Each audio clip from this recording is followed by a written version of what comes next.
नमस्कार दोस्तों, मैं एक स्वामी चंद्रशेखर उगले आपका अपने senior share market YouTube channel पे स्वागत करता हूँ। हम देखेंगे निफ्टी और बैंक निफ्टी का एनालिसिस। कल बैंक निफ्टी की एक्सपायरी होगी, तो एक्सपायरी भी हो सकती है धमाकेदार होने वाली है।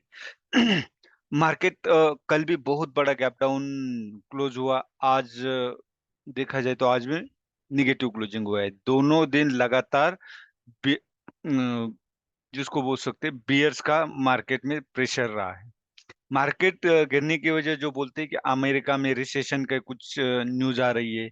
सेकंड थिंग, बांग्लादेश में कुछ और कहानी हो रखी है।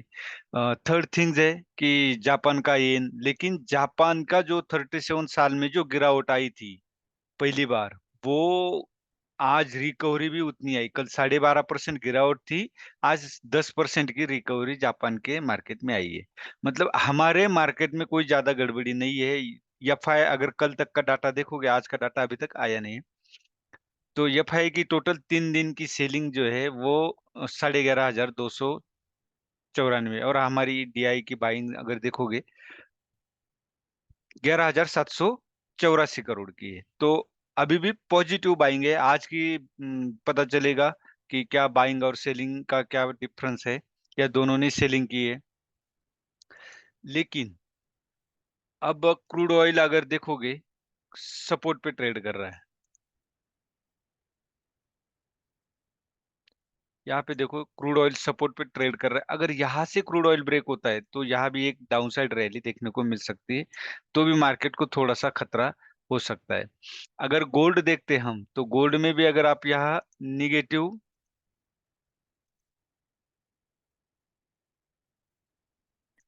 आज गोल्ड भी निगेटिव है।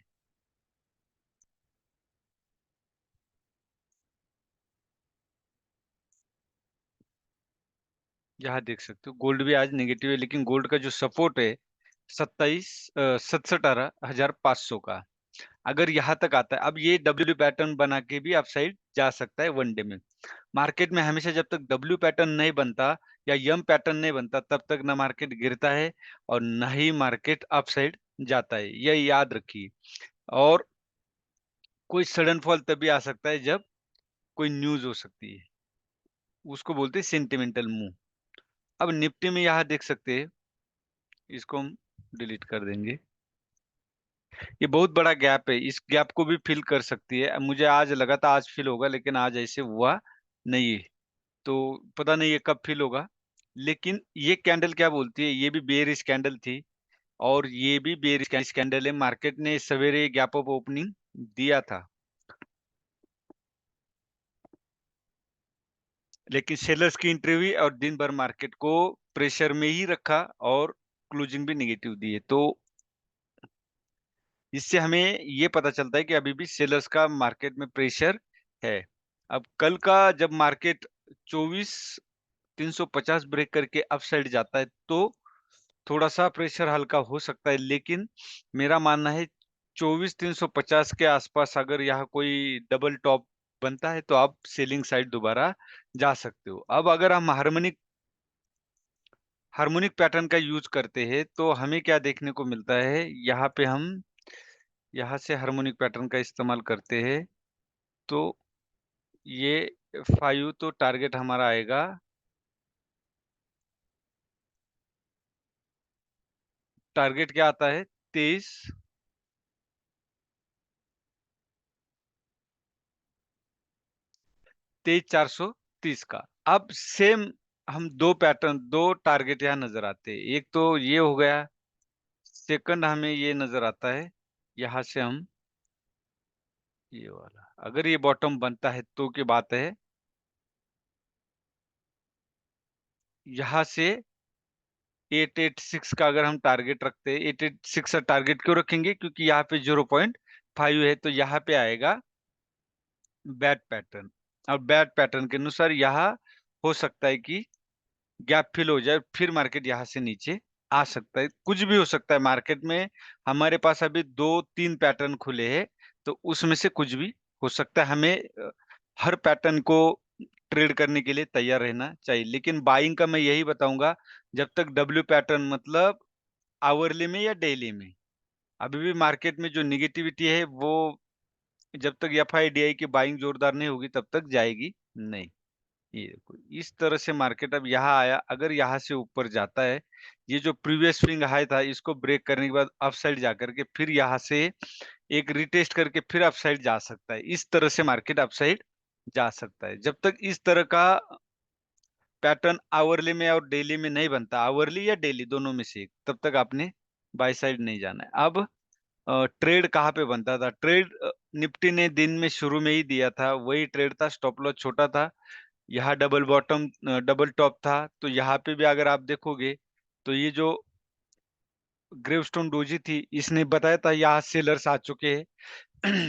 तो ये रिटेस्ट किया इस कैंडल के, जो रेड कैंडल है इसके नीचे हमने सेल करना था और एक अच्छी सी मूवमेंट यहाँ मिलती। फिर हमारा काम क्या है, इन दो पॉइंट को जोड़ो तो आपको यहाँ थर्ड पॉइंट मिलता है। कहा यहाँ पे टच किया हुआ, तो आप इसके नीचे सेल कर सकते थे, या तो ये जो ट्रेंड लाइन यहाँ खींचते इसके नीचे सेल करते सकते थे। तो आपको एक अच्छी रैली यहाँ पे भी देखने को मिलती। अब बैंक निफ्टी में सेम बेरिश कैंडल है, यहाँ भी सेलर्स है। 49,540 का एक स्ट्रॉन्गेस्ट सपोर्ट यहाँ पे दिखाई देता है। अब आवरली में हम ये निकालेंगे आरएसआई। अगर आप देखोगे तो तकरीबन 30 के आसपास है, तो ये एडजस्ट हो चुका है। मुझे लगता है ये 20 के आसपास जा करके थोड़ा सा कहीं डबल बॉटम बना के स्टेबल होगा, बॉटम बना के फिर अपसाइड जा सकता है। अगर आवरली में हम यहाँ देखते हैं तो हमें क्या नजर आता है, सेम निफ्टी की तरह बैंक निफ्टी में पैटर्न बना है। तो हम यहाँ दोनों साइड जा सकते हैं। यहाँ से देखो,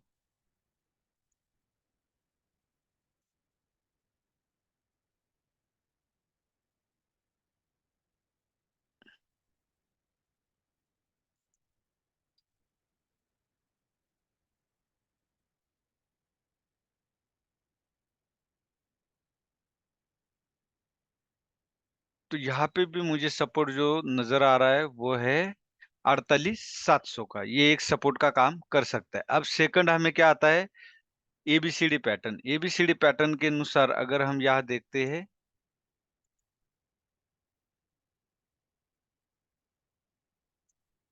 तो हमें टारगेट मिलता है 886 का। क्यों? यहाँ पे भी बैड पैटर्न है।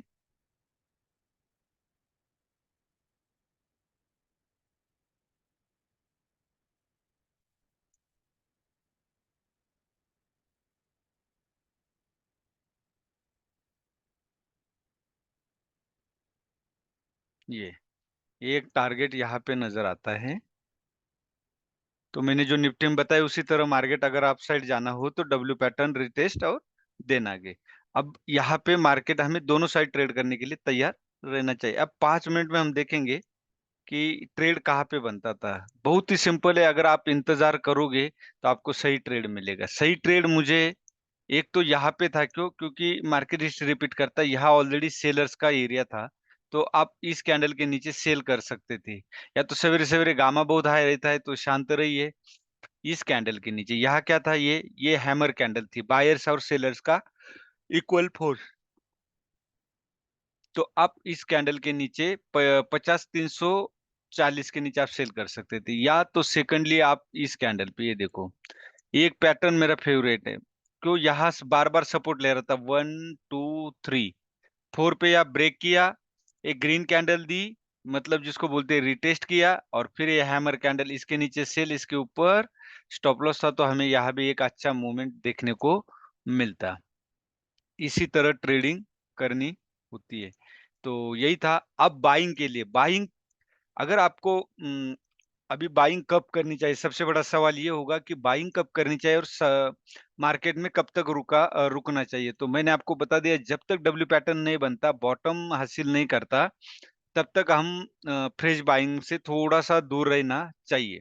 अब बाइंग करनी हो तो टाटा स्टील में बहुत अच्छा करेक्शन आया है। यहाँ पे हम देख सकते हैं एशियन पेंट है, एशियन पेंट में अभी भी दम है। एशियन पेंट ने ब्रेकआउट दिया है। तो अगर एशियन पेंट आपको 3,050 के आसपास मिलता है, या 3,150 ब्रेक करता है, 3,050 या 3,150, इस 100 पॉइंट के बाद आप इसमें बाय साइड जा सकते हैं। टाटा पावर में इतना नहीं बोलूंगा मैं, लेकिन आपको टाटा स्टील में जाना चाहिए। टाटा स्टील में आपको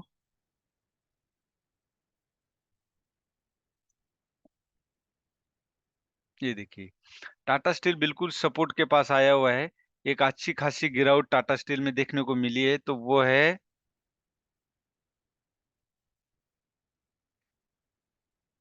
ये देखो, 15 से 16, 17% की एक करेक्शन टाटा में मिला है। इंडिगो का देख सकते हो, इंडिगो में भी आप जा सकते हो, क्योंकि ये सपोर्ट पे ट्रेड कर रहा है। अगर यहाँ पे ये सस्टेन होता है, 4159 के स्टॉप लॉस के साथ आप इसको बाय कर सकते हो, इंडिगो को। क्योंकि इंडिगो समझ लो, इंडिया के अंदर एक तो स्ट्रॉन्गेस्ट स्टॉक तो है ही, लेकिन इंडिया के अंदर जिसको मोनोपोली कहते हैं, ये मोनोपोली स्टॉक है। ज्यादातर आप लोगों के मुंह से सुनोगे कि जो भी नेशनल फ्लाइट्स होती है इंडिया के अंदर ही, तो वो मैक्सिमम लोग यूज करते हैं इंडिगो, क्योंकि वो सस्ता है। आप ब्रिटानिया में भी देख सकते हो कि एक अच्छी रैली नजर आई है। ब्रिटानिया में देखो, फोर्स वॉल्यूम भी काफी अच्छा है। तो आप ब्रिटानिया का जो आरएसआई, वो भी 50 तक तकरीबन डबल बॉटम ले चुका है। ब्रिटानिया के में भी आप एंट्री कर सकते हो। यहाँ पे आपको पता चलेगा कि ये 6000 के आसपास इसका टारगेट है फर्स्ट। लेकिन ये टारगेट नहीं, ब्रिटानिया बहुत ऊपर जाने की मुझे यहाँ से नजर आता है। डी मार्ट भी नजर आ रहा है, ये देखो। डी मार्ट में फिर भी दूर रहिए। डी मार्ट अगर आपको यहाँ पे मिलता है 4600 के आसपास, तो आप थोड़ी सी बाइंग करना है, पूरी नहीं। आपके पास अमाउंट अब 50% आपके हाथ में होना चाहिए। हिंदुस्तान यूनिलीवर है।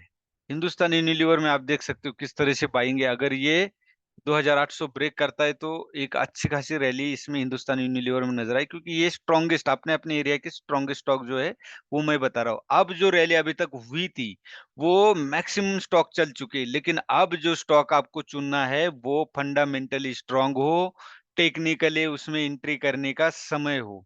मतलब वो जो एरिया हो, वो एंट्री वाला हो, तभी उसमें एंट्री करनी है। अब हमें कोई भी स्टॉक लेने से मुश्किल होगा, मुश्किल में फंस जाएंगे, तो इससे थोड़ा दूर रहना है। डीएलएफ भी अगर आपको मिलता है यहाँ पे 780 के आसपास, तभी आप डीएलएफ में जाइए। एक एशियन पेंट और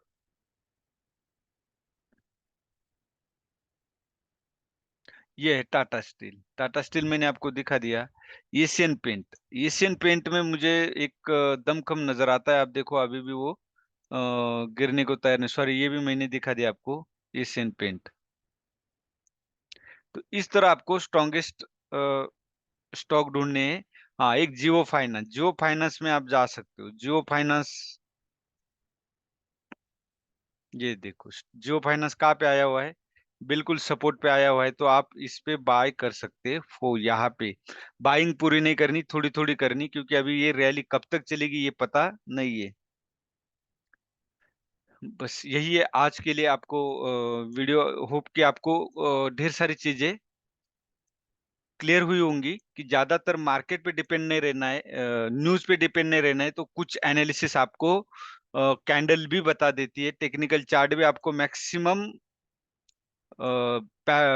एनालिसिस में आपको क्लियर हो जाता है कि आपको बाय कहाँ पे करना चाहिए, कहाँ तक वेट करना चाहिए। यही था आज का एनालिसिस। अगर आपको वीडियो अच्छा लगता है, तो लाइक, शेयर और सब्सक्राइब जरूर कीजिए, और कमेंट्स जरूर कीजिए। कमेंट से मुझे पता चलेगा कि आप लोगों को क्या दिक्कत का सामना करना पड़ रहा है, तो उसी हिसाब से मैं आपको और कुछ बदल कर सकता हूँ। वीडियो अच्छा लगे तो लाइक, शेयर और सब्सक्राइब जरूर कीजिए। धन्यवाद। जय हिंद, जय भारत।